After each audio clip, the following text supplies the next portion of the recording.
We have a Lincoln Electric, I believe it's the SP100. It was a hand-me-down. It's seen better days. It actually stopped feeding wire. I believe it's got a bad motor. So we decided we were just gonna pick up a new unit, did some research, ended up on the MIG 170 here from Harbor Freight. So I'm just gonna jump straight into what I've found that I dislike on it so far, and then we'll get into a little bit of a overview of what it comes with and all that. Now my first dislike here, it's something that, I don't know if I'm being too picky. I'm not someone that has a ton of welding experience. I'm warning. The included cable that comes with it for the gun, it's quite stiff. It kind of wants to fight you when you're trying to weld. It takes a little bit of finagling to get it into a comfortable position. Now I'm not sure if that's just because it's new, it'll loosen up, or if it's on purpose because they're trying to protect your wire in there. But it's a small thing. It's, you know, you learn to deal with it. But it is stiff. It takes a little bit of messing around with it. My next dislike, it's got these beautiful digital displays here for all your settings, but I tend to weld with pretty thick MIG gloves, and these can be a little too sensitive to fine tune with the gloves on. It takes a little, you gotta be real gentle with them. When I power it on here, I'll show you guys. But I do like the digital readouts. It is nice compared to the old unit I had. Now my last dislike with this machine so far really has nothing to do with the machine. It's more of a Harbor Freight thing. Price point wasn't terrible, $560 plus tax and whatnot. With that, you only get a 90-day warranty, which I believe is kind of low. I looked at, I think it was an Eastwood machine. It came standard with a 2 or 3 year warranty. This one, they'll offer you a 2 year warranty, but you got to pay like an extra $100. So at that point, you're probably better off buying the more expensive machine anyways. I'm hoping I don't run into issues. I plan on doing a longer term review here once I've used it a couple months. Let everyone know an update on performance and durability. Now for some of the features, specs, and what's included in the kit for your 560 plus tax or whatever, wherever you are. This is the 170, so it's 120 to 240 volt. Included in the kit is your 240 plug, and then it comes with your adapter for your 120. Put that sucker on there, and you're good to go. I've only run it at 120 so far. I don't have a 240 hookup in the garage here. Also included with it, obviously you've got your gun and your ground clamp. I believe those are both 10-foot cords. I haven't found any issues with the length there. Been able to get comfortable. It does come with 2 different roller sizes. It's got a 0.025, 0.035, and then it also comes with a 0.030, 0.035. The final piece they include in the kit here is this brand new, beautiful regulator. Look at her. Isn't she gorgeous? And then the 6-foot gas hose, so you can hook up. As far as setup on this machine goes, I was quite impressed. It was real simple. The instruction manual did a great job laying it out for you. Almost everything here is super quick, easy. Just twist, pops right out. Line up, there's a channel right on top.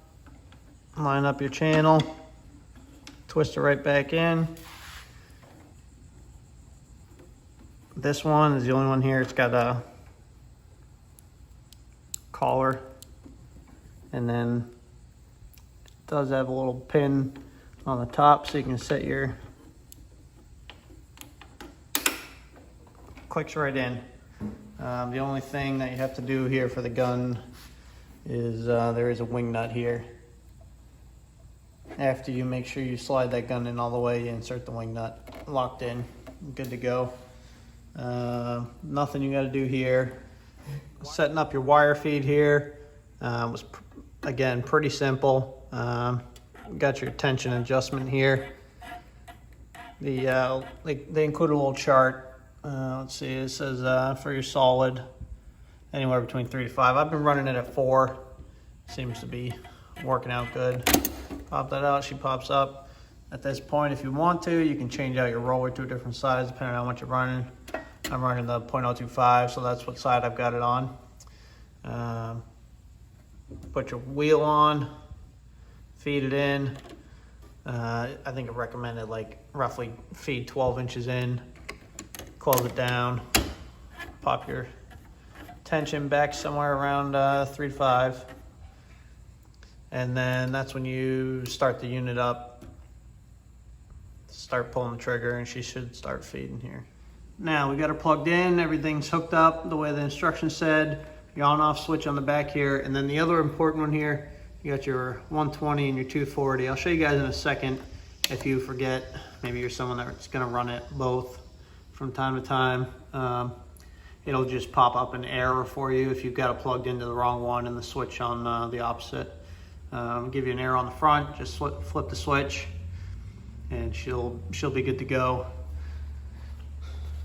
When you come around to the front, on the front, again, we have our dials for wire speed, voltage, inductance.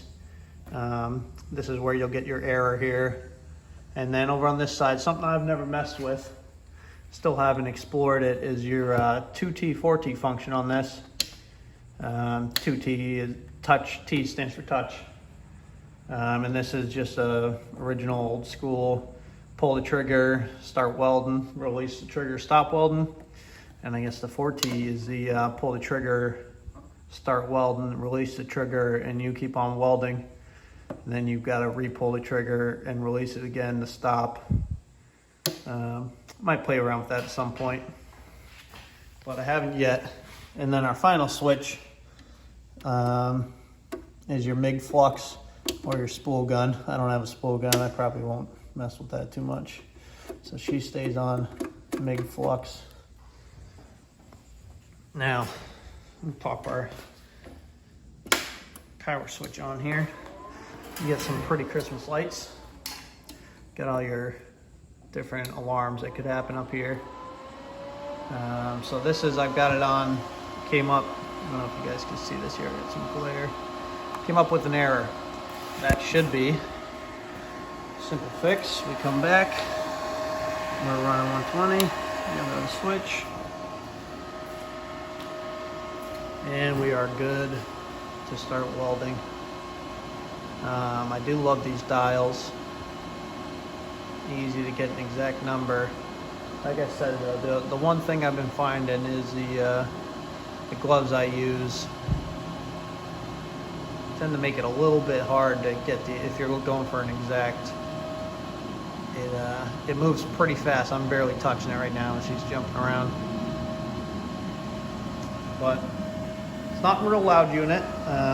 My Lincoln Electric was definitely louder. Also, I didn't mention, it's not a real heavy unit now. I think the box says 24 pounds. I guess, depending on your point of view, that could be a good thing or a bad thing. I enjoy not having a super heavy unit. But, you know, the heavier the machine, you've got to assume they've put a little more quality into the material and whatnot. So there's that to consider. Go ahead and pop on my gloves real quick. Show you what I mean with these dials here. And then to finish her off, I'm just going to show you guys a little bit of what it can do. I'm not an expert welder. I've got minimal time and experience, but from what I do know and what I've learned, I'm quite happy with the quality of the weld so far. Honestly, I'm just putting the tiniest pressure on there. You try and turn it, and it's bump that one a little bit, and it changes that. But I mean, it's not the end of the world. Just takes a little getting used to. You get close and then just barely mess with it and you're good. Well, nitpicky kind of thing, but again, I've only had this a few hours.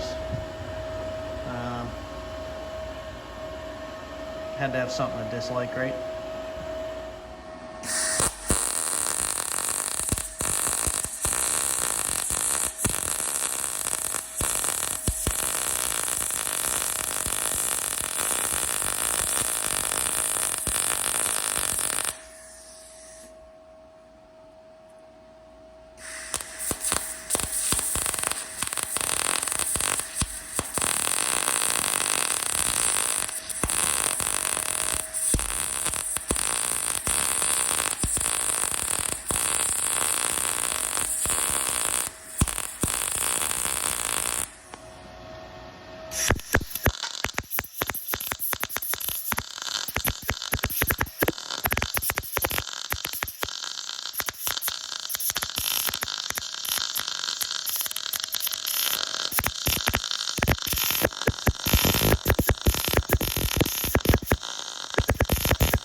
All right, so now that you guys have seen how great of a welder I am, let's give you a better up close look. Super happy with the penetration. I've still got to mess with the settings. I found that the chart here, definitely more of a suggestion. I'm still working on some fine tuning. And as I go, I'm writing down what I'm at on each gauge. Like this is a 16 gauge, I believe it was. I think I'm probably running a little too hot on that, but I mean, for a beginner, it's a pretty easy rig to set up and figure your way through it. Now, if you guys would like, a little shameless plug here, to see how my skills progress and how this unit holds up, feel free to give the channel subscribe, like, follow so you can get some notifications. We've also got some content coming up with the 67C10 here, and then I believe the Miata is going to make an appearance here coming up soon. We got some AC repair and stuff to do on that. So once I put some more hours and some more wire through this thing, we'll come back and do a more long-term test.